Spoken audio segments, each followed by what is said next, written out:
नमस्कार, मैं बालकृष्ण। आप देखना शुरू कर चुके हैं न्यूज फॉर हेडलाइंस। आज हम बात करने वाले हैं कि सुप्रीम कोर्ट जो मामला चला गया है, पहले उत्तर प्रदेश की सरकार ने, योगी आदित्यनाथ ने एक फैसला दिया कि कांवड़िया पथ पे जो भी दुकानदार हैं वो अपना दुकान के आगे अपना नेम लगाएंगे, नाम लिखेंगे।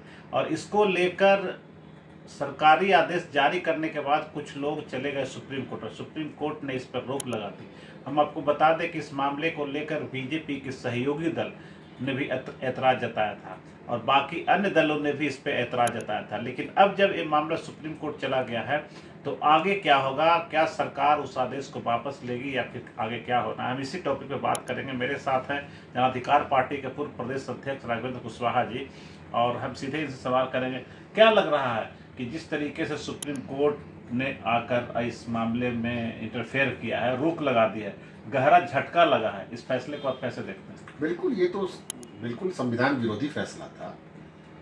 सुप्रीम कोर्ट का जो निर्णय है बिल्कुल बहुत ही तार्किक निर्णय है और संविधान सम्मत निर्णय है। लेकिन उत्तर प्रदेश की सरकार जो एक तुगलकी फरमान जारी की थी, यह संविधान का कई धाराओं का अवमानना था, इससे उल्लंघन था। इसमें एक और जहां मौलिक अधिकार है, समानता का अधिकार, उसका भी हनन था।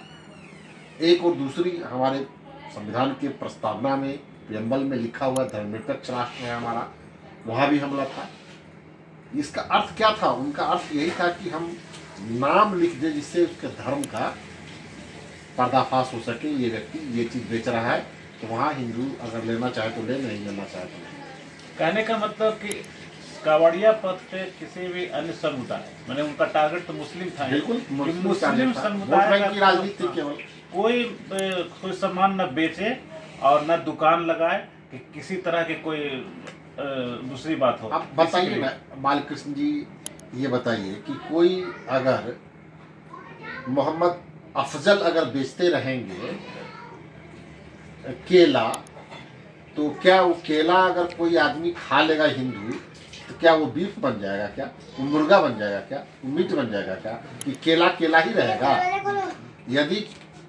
यदि कोई आदमी सेव बेचता रहेगा, मोहम्मद मुन्ना मुश्ताक, तो कोई श्यामचंद्र नाम का आदमी अगर खा लेता है तो क्या वो बन जाएगा शुगर का मांस बन जाएगा? क्या वो गाय का मांस बन जाएगा या वो बकरे का मांस बन जाएगा? वो तो सेव ही रहेगा ना। गंगा जमुनी तहजीब, ये गंगा जमुनी तहजीब के ऊपर भी हमला था, संविधान के ऊपर भी हमला था, समानता के अधिकार के ऊपर हमला था। यह कहीं से मुनासिब नहीं था। यह इंसानियत को भी शर्मसार करने वाला मामला था। यह समाज में वैमनस्य और कटुता फैलाने वाला मामला था। इसको तो लागू ही नहीं करनी चाहिए थी। उत्तर प्रदेश की सरकार जैसे लगता है कि सिरफिरों की सरकार हो, इस तरह का फैसला उन्होंने लिया था। नहीं, सचमुच जिस तरीके से हम लोग बिहार में अभी चर्चा कर रहे हैं, और हम आपको बताना चाहेंगे कि बिहार वैसा राज्य है, स्टेट है कि जहां छठ बहुत बड़े पैमाने पर मनाया जाता है, और उस छठ पर्व में जो इस्तेमाल होता है सूप और बाकी अन्य सामग्री, उसमें महिलाएं, जो मुस्लिम महिलाएं बहुत उसमें योगदान देती है। वो मिट्टी का चूल्हा बनाने में, सूप बनाने में, सब में, और उसका कपड़ा बुनती है।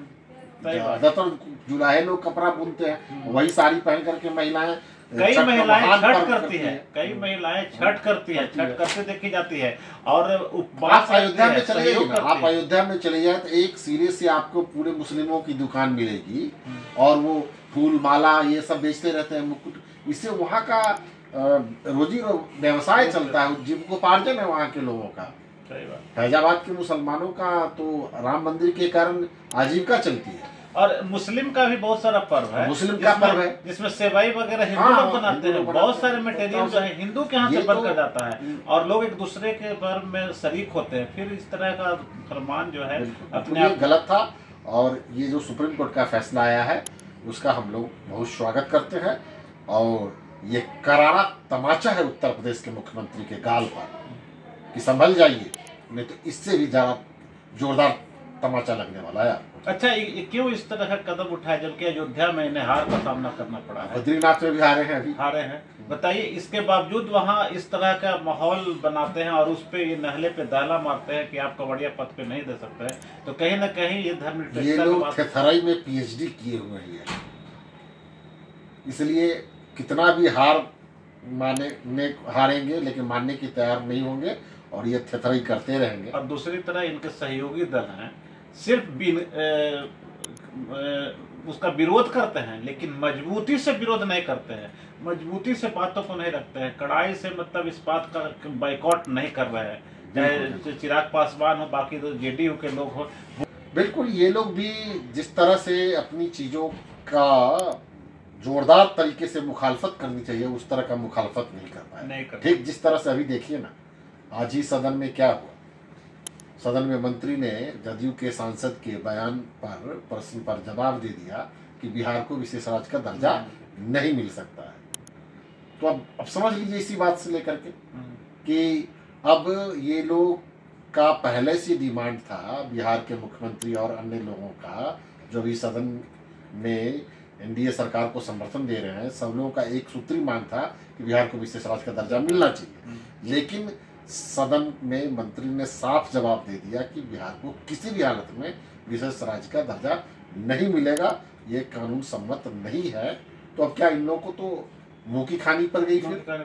आज तो बिहार में भी एक मंत्री प्रेम कुमार से हमने जब सवाल किया पर्सनली, तो उनसे उनका स्टेटमेंट रिकॉर्ड है मेरे को, उन्होंने कहा कि जेडीयू को अगर बिहार को विशेष राज्य का दर्जा चाहिए तो वो बजावते प्रधानमंत्री नरेंद्र मोदी से समय ले और समय मिलने के बाद वहां बात रखे। ऐसे एक तरफ कह रहे हैं कि मेरे साथ है, वो सरकार में है, और दूसरी तरफ समय लेने की बात कर रहे हैं। तो अपने आप में अजीबोगरीब बात है कि सरकार में है और उन्हें समय लेकर अपनी बात को रखनी पड़ रही है, ये बहुत बड़ी बात है। तो इस तरह की स्थिति बनी हुई है और बीजेपी का जो मंशा है उस पर हमेशा सवाल उठते रहा है और जिस तरीके से बातें हमेशा होती रहती है, या फिर अयोध्या यूपी में जो मामले आए हैं और उस पर सुप्रीम कोर्ट ने जिस तरीके से रोक लगाई है उस मामले पे, या फिर बिहार को विशेष राज्य का दर्जा दिलाने के सवाल पे लगातार बीजेपी अपने सहयोगी दलों को दबा रही है। और लेकिन जिस तरीके से सुप्रीम कोर्ट का ऑर्डर आया है ये अपने आप में बहुत ही अच्छी बात है, और इस तरह का ऑर्डर जो तुगलकी फरमान जो आया उसके खिलाफ में जो ऑर्डर आया जो बहुत अच्छी बात है। और धर्मनिरपेक्षता के सवाल पे जिस तरीके से हम लोग के गंगा जमुनी तहजीब पूरे देश में देखने को मिलता है वो कायम रखने में सुप्रीम कोर्ट ने अहम भूमिका निभाई है। तो हम इसी तरह से और किसी टॉपिक पे बात करेंगे, तब तक हम ले दीजिए जाए। आपका दिन नमस्कार। अगर आपको ये खबर अच्छी लगी तो चैनल को सब्सक्राइब करना नहीं भूलें और बेल आइकन जरूर दबाएं।